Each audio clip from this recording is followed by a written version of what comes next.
We got to keep that in.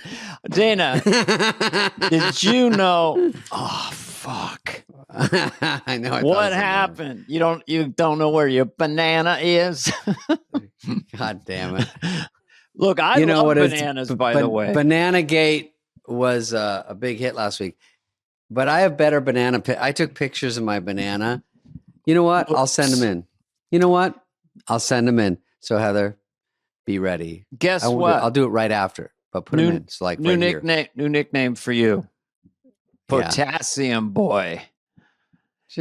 Potassium Boy, how are you today?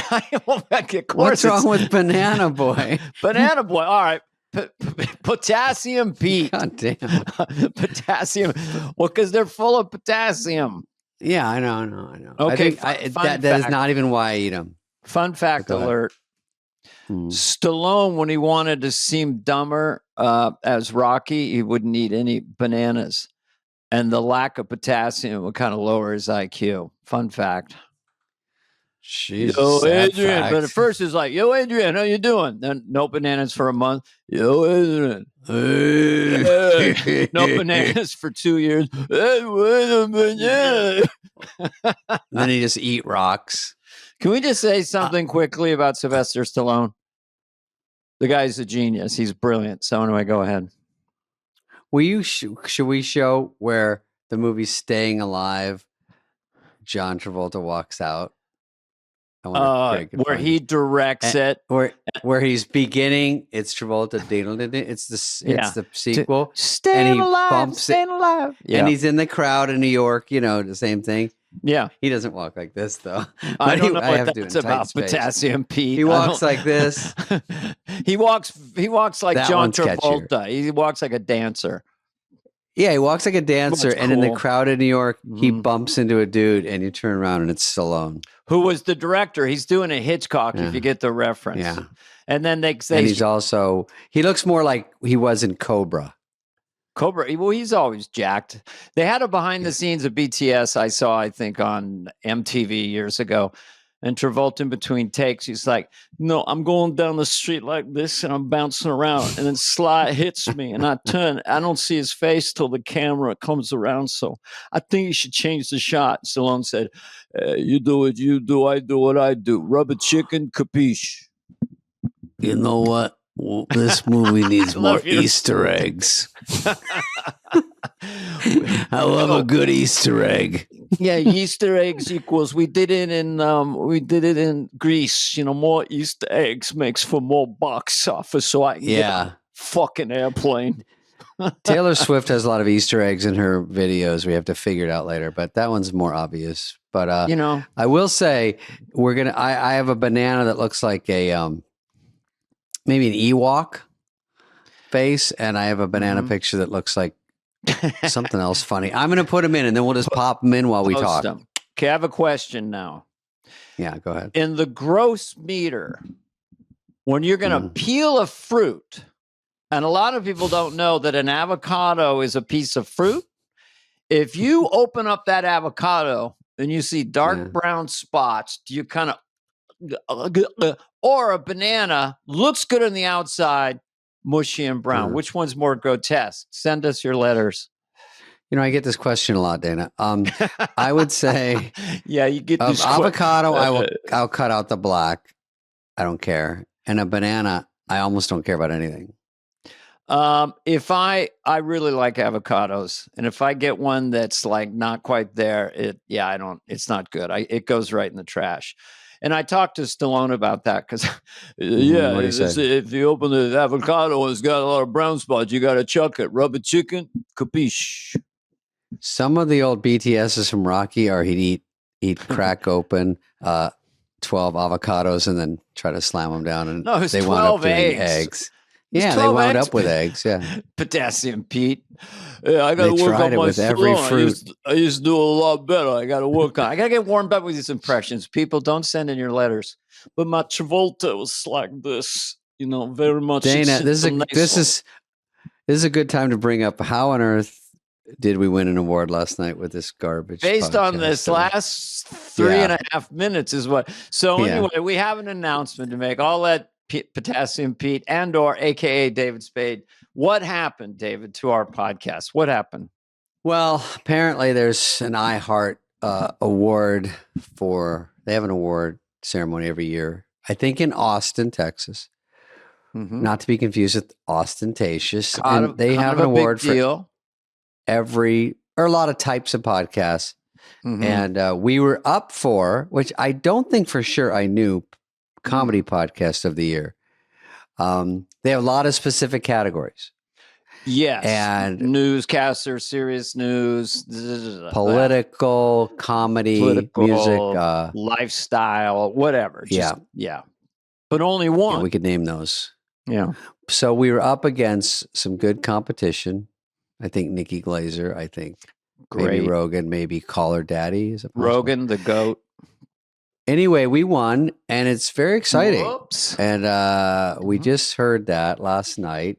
Mm-hmm. And shockingly, no, not that shockingly, we do a good job, I think, but all those are good. So it's just sort of the way it is, but I'll take it. I'll take whatever the situation is. I'll take it. Well, first of all, it's very old school because you would normally audio text me. And it was like 11 o'clock at night, bump, knock at the door. And they said, a telegram from Mr. David Spade. So I'm opening the telegram from you last night. Look, iHeart Radio, comedy podcast of the year. Stop. You and David Spade. Congratulations. Stop. I'm telling you, this is the greatest podcast anyone's ever seen. Stop. You are the winner and champion. Tonight you're on top of the world. Tomorrow you may be nowhere. Stop. And finally I stopped. And then I say, so now how do I send this? Do I pay you? Stop. And then I'm like, that wasn't supposed to be part of it. Well, I love that old-fashioned 1920s thing. Telegram for Mr. Denagani from Mr. David Hineas Spade, also known as Potassium Pete. God dang. I'm working that one. But anyway, let's go back to the winning. Look, it's always feels good. It is kind of a small deal that's actually kind of a big deal because they don't say you won comedy podcast. They add of the year, which gives it so much gravitas. It sounds so. And the winner of 2024 for podcast of the year is Fly on the Wall. And that's why it seems so big. Of the year. Well, it's funny at the Oscars, they don't say the best movie of the year. They just say best movie, right? I think so. And look, we have a lot of comparing it to the Oscars. Sorry, Conan, you killed it. You were great at the Oscars. Oh, boy. You can. Happy winners are disgustingly gross and a turnoff. And then all of us we're fans of all the people who didn't even get nominated. Shane Gillis, farewell. We're extra giddy today, which is kind of gross. No, are we extra giddy? We're not taking it that seriously, are we? We're drinking the Kool-Aid. It's so sickening. There's nothing funnier than a bad winner, and we probably never win again. Oh, we're sickening. Sorry, Joe Rogan. I will say shout out to Bowen Yang because Bowen Yang and his won the best podcast of the whole year of everybody. Of just any podcast. Of all categories. Just That's pretty big. Damn. Yeah. He's we work together, friend of the show. I've worked with him over 10 weeks. A great guy. He's fee, fi, fo, fum. I smell an Emmy nomination. I think he's gotten 4 in a row. Nomination? This is when I would tease my friend John Lovitz. Fee, fi, fo, fum. Whoops. That's somebody got a nomination. But it's an N and an M. It's not exactly. No. Fitting perfectly. Are we really giddy, Greg? Or are we just punchy? Yeah, we're sick. I'm just punchy. You're punchy from your long gig you did on the weekend, right? And your big coffee cup you're trying to lift. God dang, look at that. I know. Listen, it's not a big cup. Doesn't it look big? It does look giant in the frame, but where does it look back here? David, you don't know about ratio or photography. Look. I don't. and then I take a sip, and it's up here. How do you have a small cup now? Yeah. I don't know. But here, look, this spreads around. We have a lot of, look, everybody, all our peers are great. Of course, we're joking around. We're very lucky to get it, and it's an honor. But it's all over the world. Like our podcast is in Thailand and all over the world. Oh, my God. And we have fans. Well, every podcast is all over the world. So there's a gentleman in Japan who I've done before, and he's very nice, but he's a fan from Japan. He lives in a very active seismic area of Japan. Right. A lot of earthquakes over there, I heard. And he got a telegram too. After you telegrammed me, I telegrammed him. And then he's reading it. iHeart. And then an earthquake hits, you know. Whoa.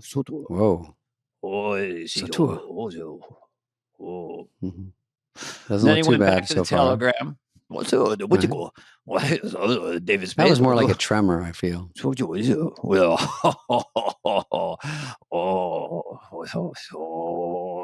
Uh-oh, it's starting again.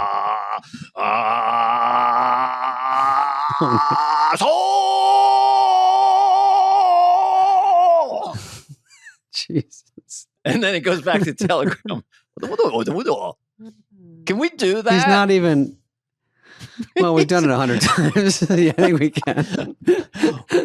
We can do it. We're gonna look. I'll balance it. Don't get our award taken away immediately. Here's a By the way, that we're redneck. still talking about the award is great. Okay, what does Rednecky say about it? This is a redneck and gets an earthquake down in Mississippi. He sees, okay. Hey, I can't believe Dan and Garney and David Spudler got the damn best comedy podcast of the year. That's good news, man. That's good news. He's talking to a friend, and then all of a sudden, what the motherfuck? They don't get earthquakes in Mississippi. I like that version. Okay. I could do every nationality. But there's something about a gentleman in an earthquake. So something about it. I like the people that are listening, like going, you're please still not talking about this award. Yes, we are. Yes, we are. Well, we're putting bits in between that we, we're screaming it from the rooftops. Are we too serious about this? Are we giddy about it? Look, we won the iHeart comedy. Just to reiterate, comedy podcast here. And no one thought we could win it. And we won it. I don't care what anybody says. Sorry. I like when a best actor or actress will win the award at the Oscars, and they go, and then toward the end of their speech, they go, and to my other fellow nominees, you're so good. Oh my God. You're not the best, but you're so good. You're so close. Yeah. And there's always next year. And you really do a good job. You're not this, but you're. And I'm not. That's really good for you.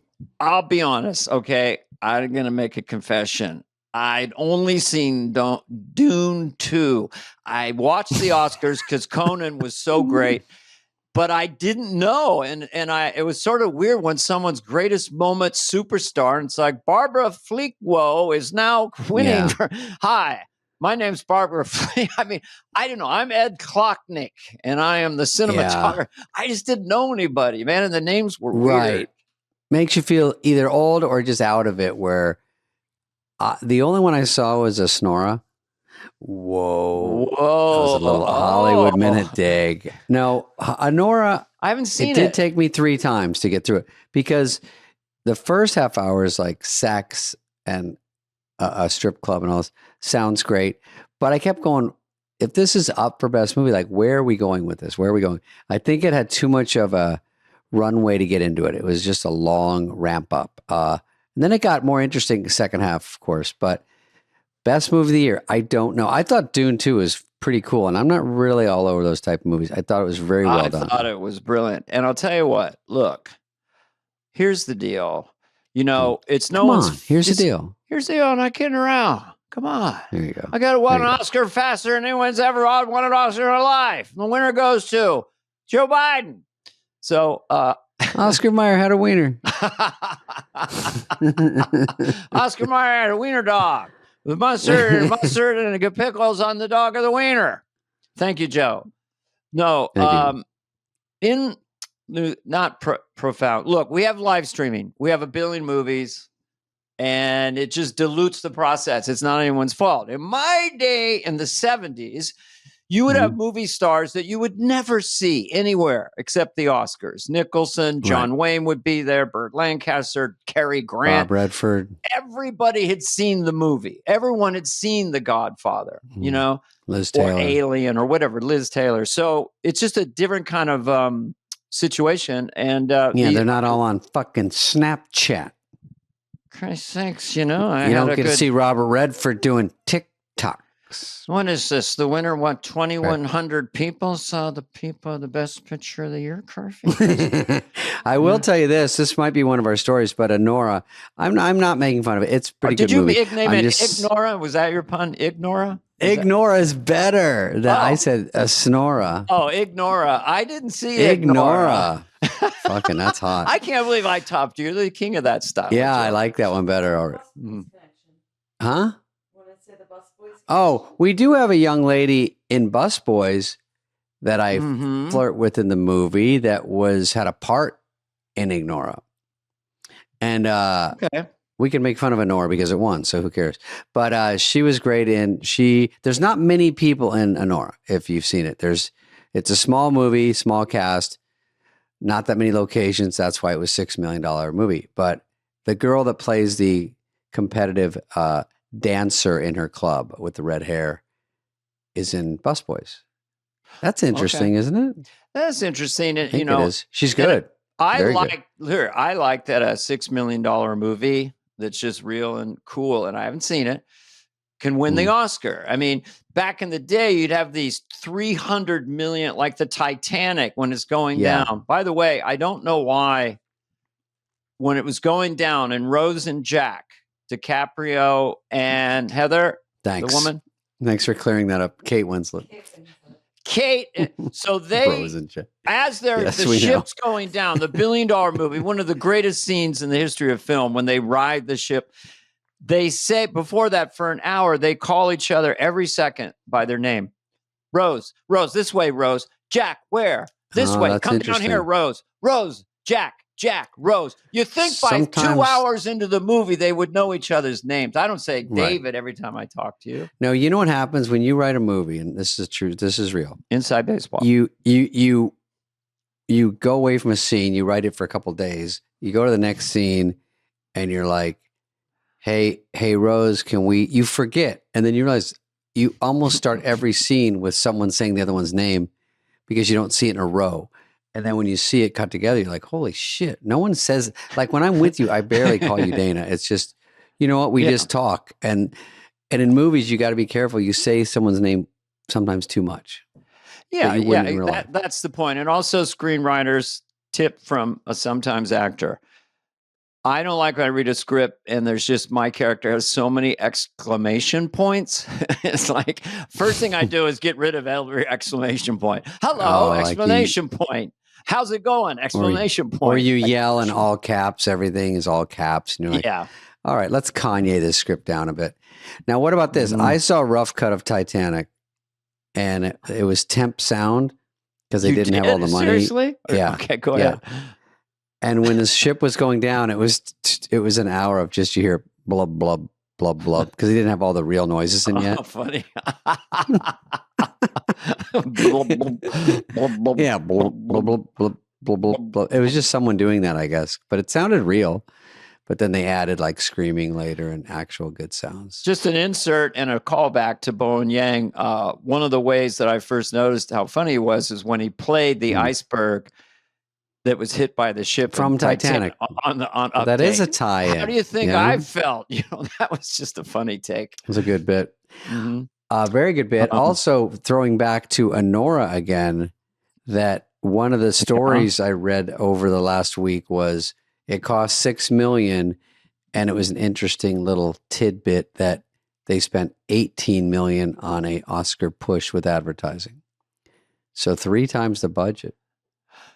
You know, it's the way. I mean, our advertising budget for this show is $27 million. I was going to say $39. We could go one way or the other. It's way much. It's $1 billion a year, and that's why winning comedy podcast of the year. Full circle.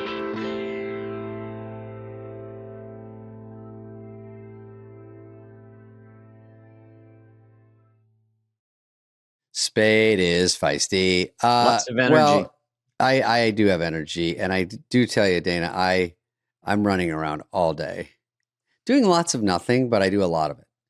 And I do showbiz stuff. I'm your typical showbiz phony. I go to meetings. Busy. Yeah. Mm-hmm. What I do sometimes is I do eat a lot because I have a little bit of low blood sugar. You eat consistently. I do. That's a fair statement. And I think people should anyway. But this Huel is a sponsor of ours. And so I didn't have it, but I got it, because they're a new sponsor. Right. And then I grabbed it on the way out one day because sometimes I just don't want to eat a full meal. I don't want to eat even a protein bar. Yeah. And it's just easier just to sip. Sometimes I even sip it on the show because it's easier. Anyway, it's got 35 grams of protein, 27 vitamins and minerals. It's low on sugar. It's all in a bottle. It's very handy. Huel is a global complete nutrition brand. It's got 500 meals sold. So basically it's easy to run and gun with it. So it tastes good. And new customers shopping at Huel.com can try it for 15% off, plus a free gift using my code, not yours, Dana. Fly at Huel.com. That's HUEL-. But yeah, so that's the one. I think mine is chocolate. I think, but they have, Heather says yes. So it's great. I mean, I think if you're busy and you need a balanced meal and you gotta start to travel, go drive, this is the go-to, the Huel Black Edition. Yeah, there's no cooking, there's no heating it up, there's no, you get a little hang. It sort of evens me out. Just go, and then I do my jumping jacks or whatever I do. This is you having Huel Black Edition. Oh yeah, hey, thanks, Heather. Acting it out. and then here's me leaving the house. No, Huel is a perfectly balanced meal. Yeah, join the community of Hueligans with the exclusive offer for new customers of 15% plus a free gift. Exclusive code FLY at Huel.com. That's 15% plus a free gift for new customers using my exclusive code FLY at Huel.com. Unlock a healthier, easier way to eat with Huel. Nutritionally complete meals in minutes so you can focus on what really matters, showbiz. I will say, and I don't know if we mentioned this earlier about the iHeart Award, but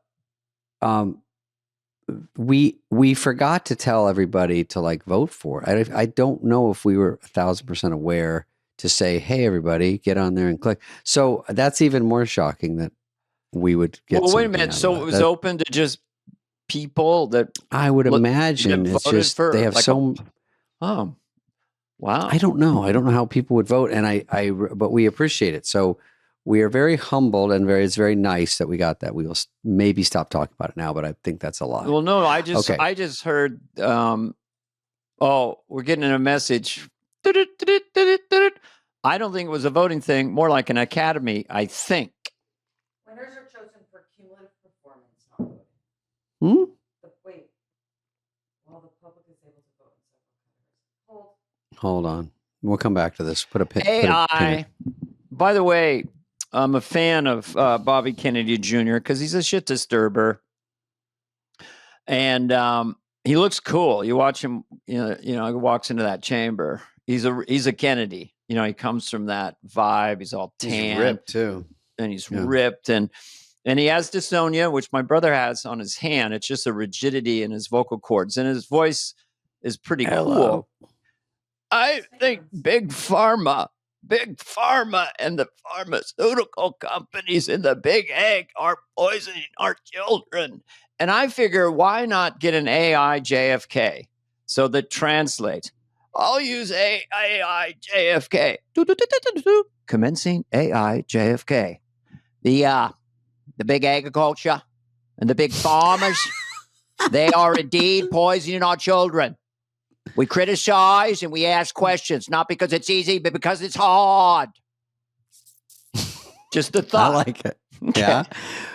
What about that his voice sometimes the funniest thing is in the middle of that you gave yourself a thumbs down and I don't know why my thing was I don't know.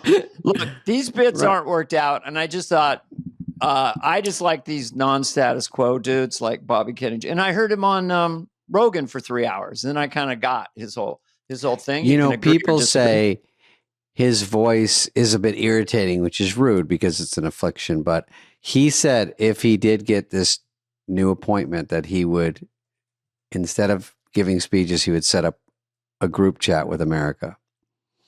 And then it would be less irritating. He would just talk and then we could all look and listen to it. I don't. That's another bit. And it didn't seem to do that great. But that's funny. Some of these are undercooked. No. I was thinking. I know that's funny.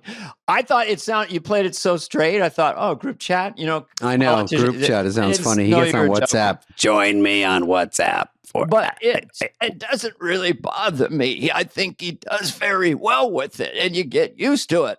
Let me go with AI JFK. Commencing AI JFK. I don't think my voice is a problem. I think I've presented very well with it. And I speak this way, not because it's easy, but because it's hard. Okay. Well, I love doing JFK. You tweaked it up. You know where that reference is? We don't do it because it's easy because it's hard. Yeah, that's from some famous speech, right? We endeavor to go to the moon before the end of this decade. We don't do it because it's easy. We do it because you finish it. We don't fake the landing because it's easy. We fake it because it's hard. We pretend to go to the moon, not because it's easy, because it takes technical difficulties. It's hard. We have actors. We have sets and props. We don't actually go to the moon, but we pretend that we go to the moon. That's Capricorn 10, I think. I don't know. All right, here we go. I love Capricorn 1. Well, iHeart. iHeart is giving. Okay. Podcast winners in each category will be determined by a panel of blue ribbon podcast industry leaders, creatives, and visionaries. I'm all three of those things. Each year, podcast fans help decide. At least that's what it says on my LinkedIn. Decide the winner. Yeah. Oh, okay. Well, they vote online. Okay. iHeart Podcast Awards. All right. I just want to thank people for voting. Now we have a whole new thing. I just can't believe that people voted for. Okay, I'm doing Mark Pitta, by the way. Should we get to the headlines, or do we have any, or do you have any more stories? I have one more. I'm working on Elon Musk, and I don't really have it, but the fact that he talks very soft and lilting, and I think it's funny when Trump is sitting next to him, and the tie is really long, and Trump's just sitting listening to Elon, and the tie's touching the ground. Elon goes on for 5 minutes, and so we can't afford it. The government is spending too much money, and if we get the government spending down, then inflation will come down. And then they go, Mr. President. Trump goes, what he said. He's a smart cookie. He's a smart cookie. He's a tough cookie. He's a tough cookie. He's a sweet cookie. He's a cookie crumble. He's a cookie monster. He's a Chips Ahoy. He's a Lorna Doone. Remember Lorna Doone? Everybody loves Lorna Doone. So that's my little. I like that. That's your cookie run. It's a good one, actually. These are things I share on the podcast. Now that all these people voted for us, just as embryonic beginnings. I want them to come out on our podcast first and then later on talk shows, Yeah. So. Okay. Anything about your gig on the weekend or no? I played a recreational vehicle park in Arizona. It's called Bob's RV Park, and it was thousands of RVs and little houses. We got the best shitters in the greater Arizona area. By the way, the native son of Arizona is one David Potassium Pete Spade. Yeah. So you came up, but here's the thing about that. They had a theater, couple thousand people. They were the nicest audience. It was 55 and up, and they were the nicest, coolest audience. Tons of energy. So don't judge an RV park by its. I didn't. You were a little winner. They would auction off an arrowhead. When I'm Arizona, we'd always find arrowheads in the ground. Oh, that's kind of hip from the Native American population. That we took over, yeah, I guess, or whatever. Stole it more like. They used to hang out there. That's how I soften it a bit. Yeah, they would always be buzzing around there. So in the old days. Right, well, that's kind of my shtick. Let's do things. I don't have any shticks about my week. I don't know, really. Where'd you play? What are you guys doing on Saturday? What are you doing on Saturday? That's right. What are you doing on Saturday? Oh, this Saturday we're going to Fantasy Springs. Tomorrow night, Fantasy Springs tomorrow. Well, it's actually closer to Indio. Not that anybody's counting, but it's they're doing the Indian Wells tennis tournament. I wonder if it's on purpose that we're there during that. Huh, interesting. Well, it was the Combine when we were playing Indianapolis. So maybe they're just booking sporting events and different things, kind of knowing it would boost our ticket sales. Because I was talking to Theo about maybe doing a show night before UFC events in cities because we have similar crowd, and sometimes people get in the night before, there's nothing to do. But that's similar. That's whatever. It'll be fun. Fantasy Springs, it's a pretty big room, so we're excited to play it. And we hope to see you there. And we will report on it next week. Hold on. Commencing JFK interface for David Spade. We are playing Fantasy Springs Casino. And we feel that it's going to be a good show. We'd love to all see you there. We don't do it because it's easy. We do it because it's... Yeah. We don't drive all the way to Palm Springs because it's easy. We do it because it's a long way. But we will do it and bring the show hard. And we will do sets of comedy. And then we will come out together, take questions and answers from the crowd. DCing JFK interface. I'm not going to show the crowd my wiener because it's easy. I'm going to... Oh, you get it. Okay. That's so bad. It's brilliant. First story. Ex-Olympic snowboarder Ryan Wedding among FBI's 10 most wanted for alleged role. And this guy's Olympic snowboarder, Heather. He's tied into a $1 billion, he runs a $1 billion cocaine ring. Unless he got murked. Did anything happen to him? I don't know. I mean, have you heard this story, Dana? He was in the Olympics. I did see it. And you know what? Most I'm not forgiving what he just decided to make money as, but most Olympic athletes don't make that much money. A few do. So I'm not sure. Exactly. Mm-hmm. I would be getting into this field. Olympics are tough because I love them, but it's grueling all day training all your life. That's all you know for maybe a 10-second run. And if you don't do it perfectly, where are you? Do you do it 4 more years for the next Olympics? And what do you really, really, really get? Because afterwards, maybe you are, if you win the gold, maybe you're a coach. Maybe you go, where do you go? Because you've spent all your time not in school, you're training to be the best, which is a huge achievement. But after that, where is the huge payoff? It's like vets coming back. It's like you do it for your country, whatever country you're in. You come back, and some countries really treat you well, and some treat you medium. I'm not saying we don't. I'm saying America, I love Olympic athletes. I think it's great, but I want them to have more rewards going on in the future because it's a tough gig. Yeah. I mean, for track and field, it's the most popular sport in the world for like a week every 4 years, but there's still the Diamond League and other things. But yeah, the drama of it for us is so intense. It's fun for the crowd. Yeah. And then everyone knows that injuries or whatever, they may not be there in 4 years. It's very hard to make the American track and field team. And this year, the winner was the closest of all time, 0.00031 of a second in the 100-meter dash. Oof. Noah Lyles. Just literally like that. Oh, right. I remember that. Yeah. So, yeah, it makes it very dramatic. But I don't know. Most of them don't make a lot of money in track and field. Not like a baseball or basketball player. He averages 2 points a game and grabs a rebound. He plays 6 minutes a game, just signed a $78 million contract, but all good for athletes to get paid. That's because the NBA is really well run. Is there no salary cap or something? In the NBA, there's so much There money is kind of rules like that, but they get well paid. And, in the NFL, most players play 4 years. and get out and run a car dealership. They're not all Travis Kelce. They don't all start a cocaine cartel like this guy. Well, that guy, get out of that and get back to snowboarding, bitch. Okay. That's a good lesson. I don't know if he's busted or I guess. Well, I don't know why he went into cocaine, but he spent his life around white powder. So could be a connection there. I do think it comes hand in hand. Mm-hmm. Kevin Nealon has such a great joke about that. Okay. All right. What's the next story? You'll have to go to Kevin and watch. Yeah. GOP outraged after trans singer. I don't know. This is your Bernie impression, but there's some vulgar lyrics at one of his rallies, which I don't think he saw coming. Oh. Have you heard the lyrics? They're too rough to even read here. Oh. And this is sort of attacking Trump or something. Does your God have a big fat D word? Because it feels like he's effing me. Does he shoot wads of honey and don't even read it? Well, I'm editing it for the kids. We have a huge under 10 fan base. Why Easter Sunday? I don't know. Yeah. Wow.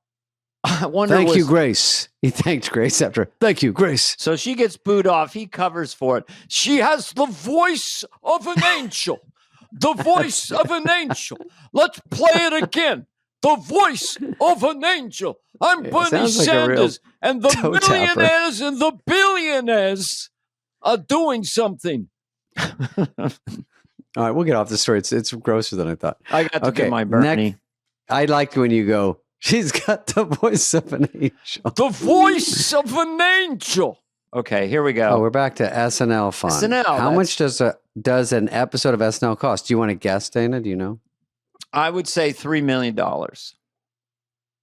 $3 million, Jesus Christ. Okay, single episode of SNL costs way more than you think, and that could be a problem when Lorne Michaels leaves. The average SNL episode has about 10 sketches and 2 musical performances. There are currently 17 cast members total and 300 people in the credits each week. Whoa. So how much do you think all that costs? A single episode of SNL costs $4 million to make, which comes out to about $100 million a season. It turns out making 80 wigs, 150 costumes, a dozen sets each week, not to mention Lorne's high fee and all the other 300 salaries, adds up. But here's the thing. According to Vulture, SNL is still very valuable to NBC. It remains the highest rated entertainment show on network television in the 18 to 49 demo. The only broadcasts that get better ratings are live sports. And because it's a legacy brand, NBC can charge a lot for its ads and sponsorship deals. But on a recent episode of the Town podcast, industry insider Matt Bellany speculated that Lorne Michaels himself is holding the line on the show's budget because, quote, everyone is afraid of Lorne Michaels, and that once he leaves, the budget is going to get slashed. Bellany quoted a prominent producer in this space who believes $1 million can be cut from each episode, and that viewers wouldn't even know the difference. But one has to wonder if those cuts would significantly change the show. I don't worry about SNL without Lorne because I think there are a lot of capable people who could run it, but budget cuts could hollow the show out from the inside. $4 million. I said, how much does a host get? 3. No, 5,000 usually. 5,000. Right? It's just an honorarium because it's like you get paid for the exposure, and a cast member you get paid for the exposure.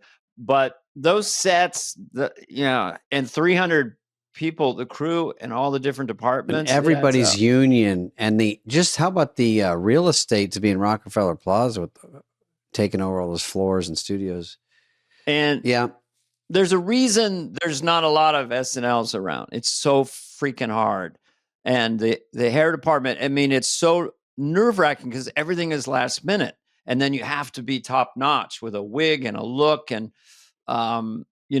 it's just... And they have to have everything at their fingertips. Like if you say, I need this for this sketch, and they can't leave the building. A lot of times, obviously, they have to. But sometimes they dig in the back and find something, a prop, a wig, piece of wardrobe. They put it all together under extraordinary pressure. And one cast member, I won't say who, just went to a local church and sort of prayed during the dinner time and then came back to do the show. So the pressure is so extreme. The fact that it's live, like that's what I love about it. For me, if a sketch isn't working, I find that interesting and kind of funny. I'm not rooting for it, but you're getting to see something not work quite the way they want. And believe me, I've been in a few of those turkeys, so I know what I'm talking about. I've been in a couple. Is it David? Is it when you're in the sketch, you're like, what's going on? Why is this not work? And it's so horrible to try to finish it. And then you run off grabbing the other guy going, what happened? But you're already running to the next one. Well, the worst is if you do the dress show and it kind of works, you come out of 8H and there's a page desk and all the people kind of hanging out right as you come out of 8H in your costume, your makeup. Yeah. The dress show, you come out, first time they've seen it full tilt. So they're, hey. And then if the air show's not as good, you come out, huh? And they kind of look down, check their phone. Humiliating. Actually, to get from the home base to the page desk through the doors is probably 15 seconds. So you're hot off the presses of being in front of millions of people, and then you walk right out and you're still like kind of flying high on adrenaline. And it's fun to see everyone high five or do something or say good job, or especially if it worked. And then when it doesn't, it's the other way sickening. When you're in the cold opening, the only time the studio is, quiet, but everyone's ready to move.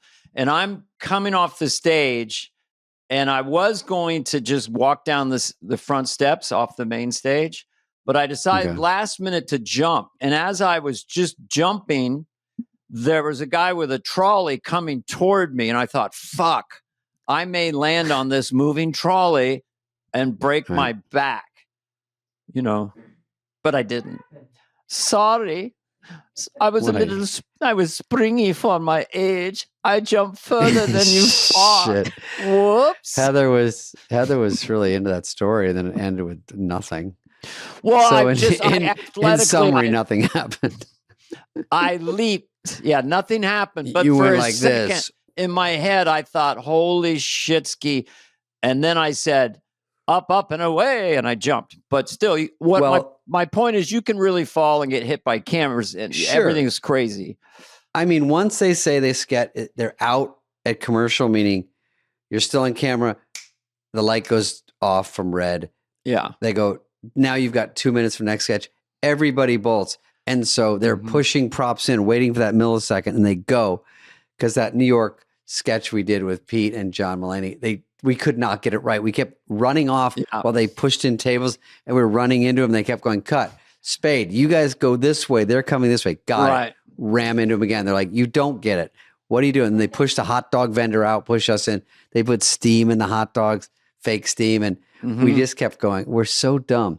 And the first AD is so tough. He's like a Marine. Chris, and it wasn't. He's great. He's funny, but he really he rules that area because he's responsible for safety. Doors open and they're opening doors for a sketch. Doors closed. Guys, you got to go faster. You got to go fast. Let's do it again. Doors open, close. So he has to run a tight ship. He's the one. We were a full hazard. He knew we were all idiots. Yeah, he says 5 seconds for people who watch the show. Oh, he's the one that goes 5 seconds. Which was started by Joe Disco. But he does, I believe. Disco. Anyway, Joe. Joe Dixo. Yeah, you know. You know him, you love him. The guy, started that, I believe. And Chris does a great job of it. And I'm sitting there, and every time he goes, 5 seconds, I can tell by the audience if it's going to be rocking or not. The way they respond. If they laugh or not, yeah. Okay, next one.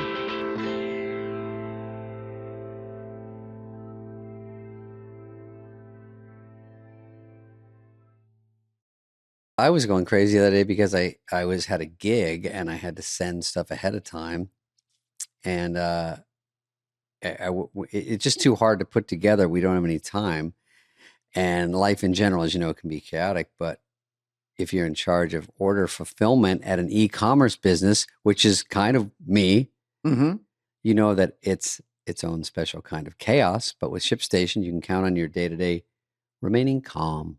Which is what I want. Come on, ShipStation. I know you save hours and money every month by shipping from all your stores with one login, automating repetitive tasks, and finding the best rates among all the global carriers. I think it's a pain in the neck to ship stuff sometimes. So it's great this product is trying to make it easy and fast. You never need to upgrade. ShipStation grows with your business, no matter how big it gets. Yeah. It's the fastest, David, and most affordable way to ship products to your customers with discounts up to 88% off UPS, DHL Express, and USPS rates, and up to 90% off FedEx rates. That's pretty monstrous. I'm no mathematician, but hello. No, you are not, but it is a lot. Calm the chaos of order fulfillment with the shipping software that delivers. Switch to ShipStation today. Go to ShipStation.com and use code Superfly to sign up for your free trial. That's ShipStation.com, code Superfly. What is this story? Is this a new trend? I don't know what it is. There's officially a new trend. These are all dumb, but let's see. Going on a first date. There's officially a new trend where women are completely coating themselves with full body glitter before first dates. Why? For the express purpose of outing taken or married men who may be going home to another woman. They're calling it divorce dust. Apparently, in a world where not everyone has joined their local Are We Dating the Same Guy group, women felt the need to get a little bit more creative. And apparently it's working, allowing glitter to truly live up to its scientific name, the herpes of crafts. One woman says, that's actually how I caught my ex-husband cheating. I don't wear glitter, but the other girl did. I knew immediately. So glitter's hard to get rid of. I can't tell if I'm just delulu you can turn that off. You know, husband, but I will tell you, not be enough of a smoking gun. Yeah. When in the old days, if I'd go to a strip club, also known as a dance club, or go see the peelers, where they peel their clothes off. If you go to the peelers and they have glitter on, my friend would say I would take my shirt and put it at the bottom of the hamper because it's got to get blended in and get the glitter off, because that's the first sign of trouble. And so that's probably an interesting, schemy way to find out if some guy's married. And if they are, that's shitty. So, hey, listen, every trick in the book, whatever it takes. I don't know who the new James Bond. What? If it's a way, if guys aren't coming out and being honest, it is a way to find out. I do like flushing them out of the brush because you get them caught. So it's their fault. So he touches the woman who's covered in glitter. It gets all over him. Then he goes home to his wife. Hi, honey. She sees the glitter and all hell breaks loose. And they're like, Dana wore a lot of glitter today. I just kind of rubbed up against him. Well, sometimes in some husbands in Washington, D.C., they will get glittered up and they know it's a problem. So they hire Senator John Kennedy to come in and sort of defend them to the wife.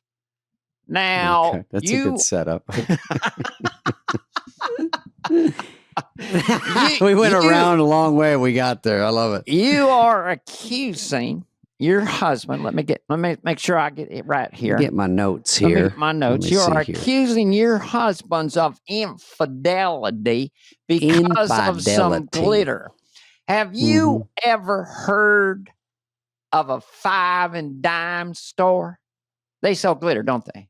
And that is where your husband... Just simple yes or no. Words. Simple yes or no. Your words, not mine.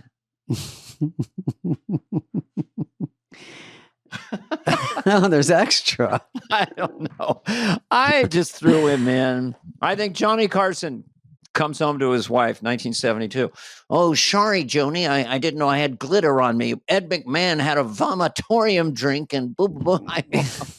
Vomitorium. He had a vomitorium with a twist. I told you earlier I was in the... we had a piñata full of glitter today to celebrate our 1 millionth episode. I'm sure it's in your iCal. I will say this: they should use it in combat because if it comes down the glitter at some award or somewhere, you can never get all of it out. That's amazing. What they're counting on. So I give kudos to those women and how about not dating losers? Just a question mark. Yeah, how about not dating married guys? But the married guys don't say it, in fairness. And also, if you pick up your date and she's covered in glitter, you just go, okay, we're just going to do fist bumps tonight. All right, let's move on, even though Glitter was also the name of a Mariah Carey movie. I don't know if you remember. You should go home and say okay, go ahead. Listen, we covered politics. We do everything here. Yeah. Sports, SNL, and now here's science. Doctors look inside your head with these new glasses. In real time. Wow. Detailed images of your brain. Wow. I can read that. This system increases the precision of brain tumor removal. Whoa. I love it. I mean, because I came from so weird. Remember Star Trek? Yes. I'm pretty young, but I do remember. I've heard about it. Bones, the doctor, would just have a thing. It'd make a sound. He'd wave it over. I can't believe you can see in her brain. Bones. I can't believe your temperature is 98.6. Jim. That's normal. Jim, she has a cerebral blood hemorrhage. The future arrives in slow motion and all at once. And I can't believe it. I don't know why his hands went. Spock, you can operate on my brain. Just make sure I can still think about the strip club. Oh, we won't be touching that part of your brain, sir. I watched William Shatner last night in Deep Space Nine. They did a mashup, and they put William Shatner from the 60s in Star Trek was in the future at Deep Space Nine, and I couldn't believe it. He was great. I love that guy, man. Can we have William Shatner back on our podcast? We had him. Yeah, we had him on Fly on the Wall. Again, and he was just... What did you say, Heather? Put him on Superfly so we can have video. Oh, yeah. He's on Fly on the Wall, a subsidiary of Fly on the Wall. He's probably Superfly. The most curious guest we ever had. Like he initially... I'm curious. Do you guys feel the need to be on all the time? That was the first thing he thought of. I have the need for speed. Was that fast? I believe what you. He said the script was kind of stilted and boring, so you had to make all his lines. So that's why he would pivot and talk like that. Well, back to 7. He just try to zhuzh it up. I like rhythm, and it was genius. You just can't ever, he was great. And Leonard Nimoy. Okay. I mean, come on. Leonard Nimoy? Nimoy. Mm-hmm. Nimoy. I haven't heard that. Okay, go ahead. Any more? Or should we wrap it up? You can see when blindfolded. Oh, is this autistic kids, Heather, do you think? They're able to play ping pong, ride a bike. I mean, insane. That they're smarter. Because of frequencies. They have more senses. It's several techniques being used. Different groups use different techniques, but they all get to the same result. Yellow, blue, yellow. Well, is it autistic kids or kids with...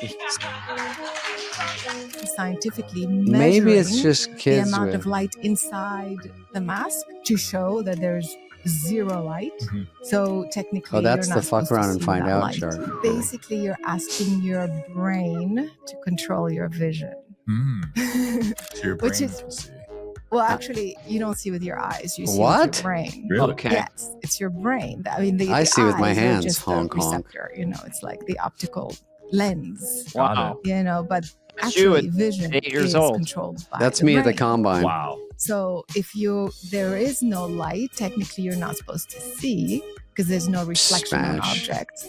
And yet, with that training, you can see completely without your eyes in the dark. So this is just, you can take regular people and try to get I don't know about that. I feel like I'd fail that class. Blindfold them, and somehow this device allows them to roller skate or jump around, and they can see with their brain, not with their eyes. Yeah. When people pick something up that's mine, I go, see with your eyes, not your hands. So that's... Well, I saw the long version, and then she finally toward the end, they can see with their brain, but sometimes you get really stupid people, like really dumb, and we have them see with their brains, and they get hurt immediately. So you have to have a certain basic IQ level for the device to work. But some people are just morons. I mean, they are really, really stupid. So I'm glad we didn't show that part. Here's a clever thing you can say if you're a kid and you're on the playground. It's a little thinky. But when people say they go, oh, that's cool. Can I see it? And you pull back and you say, see with your eyes, not your hands. That's a good one for kids. And then you go, oh, there's no sea in it. It's all dry land. C-S-E-A. I like that. Isn't that great? Here's a playground favorite, and I'm sure you used it. Someone says, hey, Dana, you're stupid. I know you are, but what am I? That frustrates the shit out of little kids. Try they it, should David. still I'll do use it to that. you. David, You can't see very well.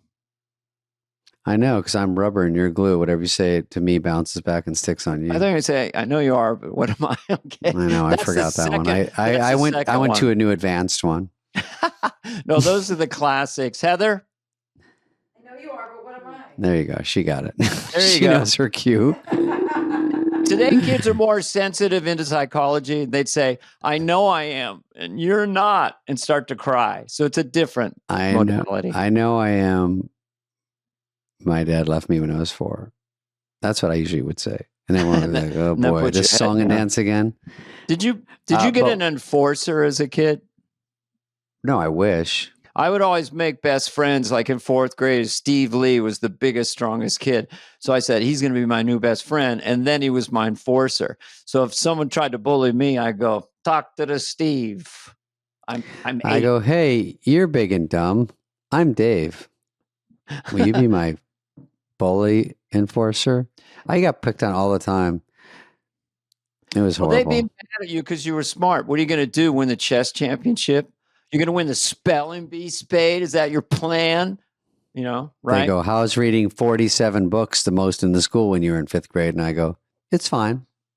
And I go, ooh, I didn't see that coming. I was good at dodgeball. I'm telling you, I was good at. I was good at all of it. I couldn't do tetherball. That was a height orientated, but dodgeball, I was a speed demon. Tetherball is overrated. Okay, what are you gonna is do there any rest more, of the day? or should we wrap it up? No, I have to go into Happy Madison today. Okay.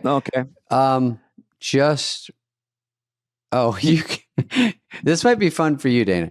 You can be Gene Simmons' roadie for a day, and it's only $12,500. So you pay $12,500. So you pay. Yeah, you pay it. Gene Simmons is a brilliant businessman. Why don't we get a roadie for Superfly? I'm going to get this for you for Christmas. Maybe we'll do online. We'll ask on YouTube who would pay the most to fly here and sit with Heather, and you could laugh at all our jokes that most aren't funny at all. Not bad. Heather's laughed at 3 today. 3 out of 1,000. Not great and odds. How many times did she nod off? How many times did she nod off today? Sometimes I look. Sometimes she's smiling, and sometimes she's just literally drifting off. But you can't help it. It's an hour. Tilted once, and I saw her just peeking out of a sleeping bag, looking at you, and then she's zipping up the top. It tilted. I think Greg cut that part out, but Heather was like, "Oh my God, what am I going? How do I get away?" And she just last week when she was sick, she was sitting on the floor, leaning against a chair, half laying on the floor. But she showed up. She's tough. Are you all good now, Heather? She's close. We talked about this morning. Pretty close. So there's a lingering fatigue and a little bit of a cough. Mm-hmm. That's what happened to me. That's why I Dana. Missed the 50th. Right. And you were missed at the 50th. We need the heavy hitters there. I won't be at the 60th. I'm waiting till the 100th. Why won't you be at the? Were you saying you won't go or you will go? I will be at the 60th. Okay, good. Guarantee. Here's John Lovitz. Hey, Lauren, am I in the 60th? Should I book my flight? I don't know. We don't know yet. We're going to do a smash cut. You're going to be in a Toys R Us on a unicycle, and you won't really know why you're there. And you'll say, "I'm not really mad. I just want to know why I'm here." That's what I did last time. You're going to you're going to be playing with Tinker Toys, Tinker Toys, and you're going to build an image that'll look somewhat like me.